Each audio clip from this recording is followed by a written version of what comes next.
as has been indicated, we thank you for being here. I think it goes without saying that we are here for some, this is a very, very serious matter. Ms. Davis is here proclaiming her innocence in this matter. As has been read to you, this offense allegedly occurred between the 15th of November of 2020, November the 17th of 2020.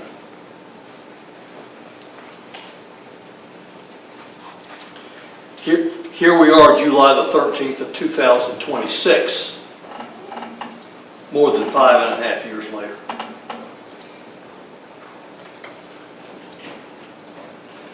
Now, as part of our opening remarks, we are to tell you what we expect the evidence to show.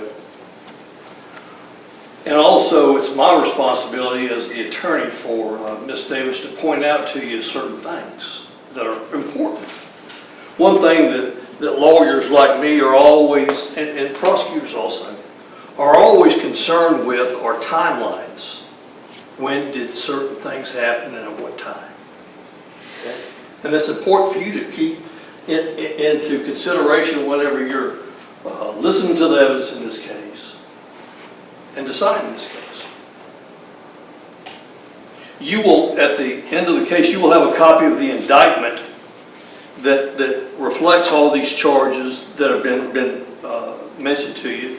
This indictment was returned by the Houston County Grand Jury on October, or it was returned and filed in the clerk's office October the 18th of 2023, almost 3 years later. So the first thing that comes to mind is, why wait 3 years? Okay? And you'll see that the evidence will reflect in this case that this child died on November the 17th of 2020. Okay? That there was an autopsy done on this child soon thereafter by the GBI. But one thing that you'll see is that the autopsy results were not released for almost a year. And you have to wonder why. And maybe the state can clear that up. I don't know. We'll see. You will see that like I say, the autopsy report where the pathologist stated that this was a homicide, but based on a lacerated lip, like I say, was released, was signed off by the coroner, was signed off by the pathologist with the GBI, then signed off by the coroner almost a year later. Okay? So that puts us in 2021, a year later. Okay? And once again, this case was not indicted for 2 more years after then. Why?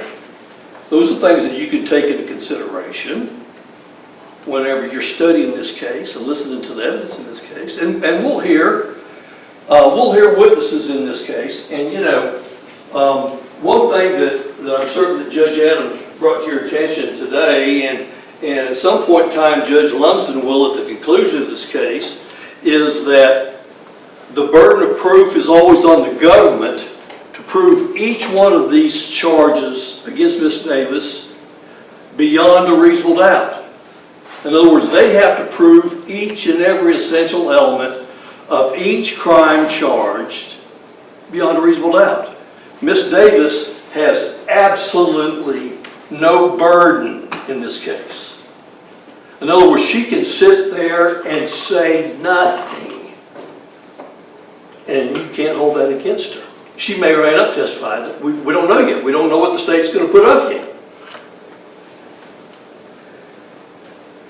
But at the appropriate time, the judge will instruct you that if she should decide to remain silent, you cannot infer or insinuate or hold that against her in any way. A lot of people will say, well, she needs to explain to us what happened. No, she doesn't. She doesn't have to. It's not her burden. She doesn't have to prove to you that her only child died because he fell off a bed or bumped into a table or on the handlebars of his little bicycle, that they're going to show you a picture of him on his bicycle. Or that it was done somewhere else, or who it was done by. You know, you can take into consideration the fact that she is jointly indicted with her then boyfriend, Kianna Davis. It's my understanding Mr. Benton is going to come in the courtroom and testify. He doesn't have to testify. Now, you know, I mean, the state can give him some sort of immunity, but we'll see where that travels. That the boyfriend is not sitting there with us, but he's going to come in and testify against her. We'll see. Now, like I say, you need to take your evidence from the witness stand.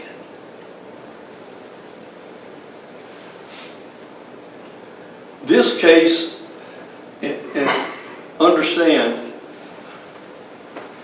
in my years of coming down here trying cases, and I've tried a lot of murder cases before good jurors, where the charge of malice murder, and it'll be explained to you later by the judge, malice aforethought, something akin to premeditation or something akin to planning. In other words, someone had malice in their heart. You've heard the term of an abandoned and malignant heart. You've heard that before. That's why a murder happened.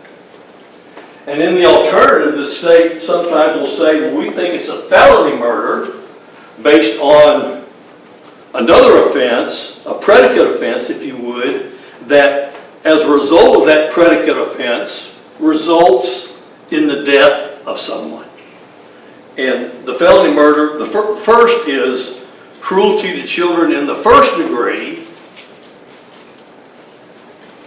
And the indictment, of course, says that the baby died, was beaten with an object, the nature of which was unknown to the grand jury. In other words, they don't know how the child died.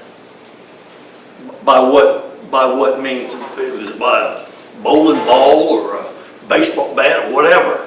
Okay, that's for them to prove, and for them to bring their pathologists in here to prove to you. Now, some of you have medical experience, but they have to bring in, the state has to bring in evidence to show some sort of blunt force trauma, if you would. You know, there's also the felony murder charge of aggravated assault. And they don't know how, but they're saying that the injuries to the child resulted as a result of an aggravated assault or a weapon of some sort. You know, they have to prove that. But the difference in this case, I submit to you, in my experience in handling criminal cases, is murder in the second degree. That's different from what you generally hear in cases. That's generally different from, if you've been on grand juries in this county or any other county, you don't get too many murders in the second degree where they're saying that the child died irrespective of malice as a result of some sort of failure or neglect to seek medical attention for the child. And it gets a little complicated here, okay? Now, like I say, I don't know if Ms. Davis is going to testify or not, but you will see that the time that this happened, that she's now 35 years old, she was a school teacher at the time. teaching classes through the Central Georgia Technical College, where she was teaching classes in conjunction with the Houston County School District, as well as she'd go to Jones County, and she was teaching on the days that this child, there will be testimony about his stomach hurting. You'll hear that, okay?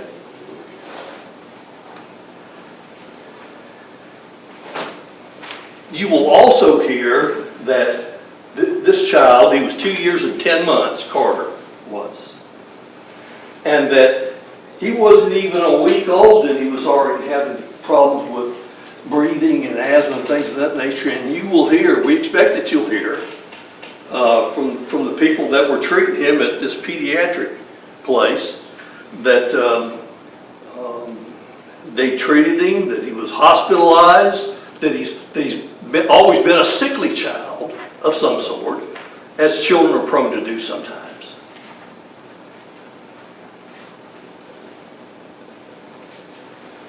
And that at the time that, and of course the father of this child is this Karter Ambrose, and you'll hear from him. And he lived with Miss Davis during that period of time, and they'll talk about how we expect his testimony will be, assuming he's going to be here. But anyway, we expect the evidence to be that they lived together and then their relationship busted up, okay? But during their relationship, the decision was made by Miss Davis to move. She moved to this apartment complex off Lakeview Road, which is not even 3 football fields away from this pediatric place, so she could be near her doctors. And there'll be a bunch of people that will come testify,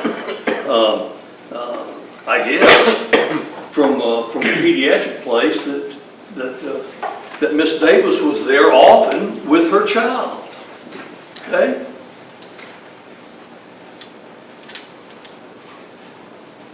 And of course, the state would have you believe that that should mean nothing, that she moved where she was living at to be within 300 yards of where the doctor's office was at in case there were problems, because once again, the child, within the week after that child was born, was already in the hospital and exhibited sickly behavior or sickly symptoms throughout his young life. You know, once again, the responsibility is on the state to prove their charges against all these charges, all 7 counts, beyond a reasonable doubt. You'll hear the evidence, and I ask you, and I thank you for being here, because like I say, like this happened 5.5 years ago. Miss Davis has been patiently waiting to be sitting in that chair in front of a jury of 12 people plus 2 alternates to show you, to exhibit to you that she is not guilty of any of these charges.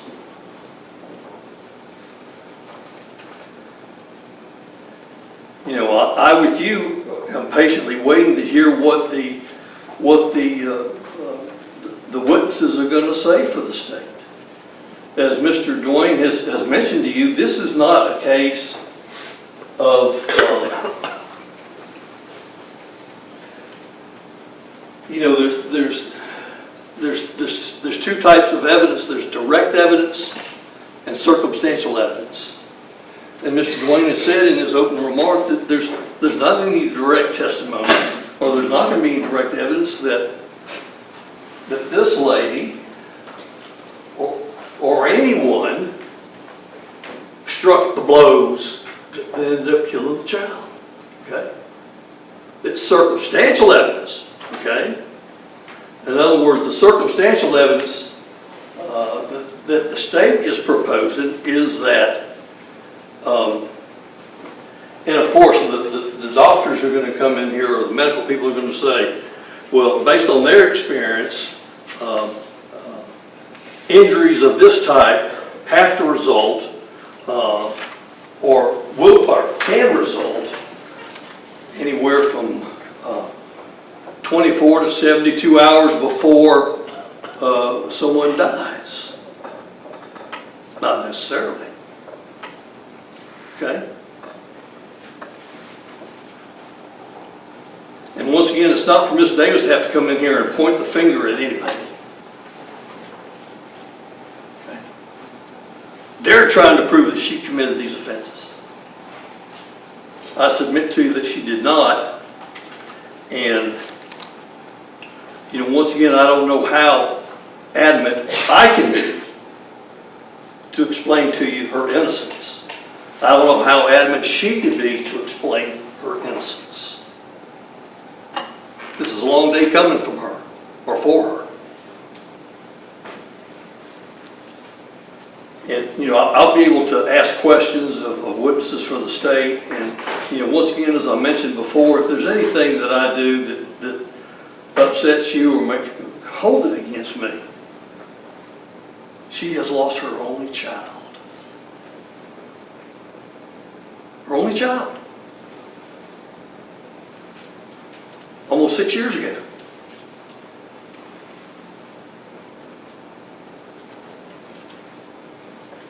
She's not guilty of any of these charges, folks. Not guilty. Thank you, Your Honor.